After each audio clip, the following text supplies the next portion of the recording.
नमस्कार मित्रांनो. महापुरामुळे जीवन उद्ध्वस्त झालेला एक विद्यार्थी ज्या वेळेला त्यांच्या शिक्षकाकडे जातो तेव्हा त्या दोघांच्या भेटीमधलं जे नाट्य आहे ते अतिशय प्रत्येककारक पद्धतीने कवी विवा शिरवाडकर अर्थात कुसुमाग्रज यांनी कणा या कवितेमध्ये वर्णन केलेले आहे. तीच कविता मी तुमच्या समोर सादर करतो. तर कविता अशी आहे.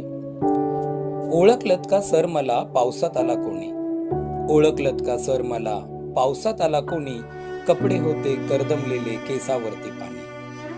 क्षणभर बसला नंतर हसला बोलला वरती पाहून, क्षणभर बसला नंतर हसला बोलला वरती पाहून, गंगामाई पाहुणी आली गेली घरट्यात राहून. माहेर वाशिन पोरीसारखी चार भिंतीत नाचली, माहेर वाशिन पोरीसारखी चार भिंतीत नाचली, मोकळ्या हाती जाईल कशी बायको मात्र वाचली. भिंत खचली चूल विजली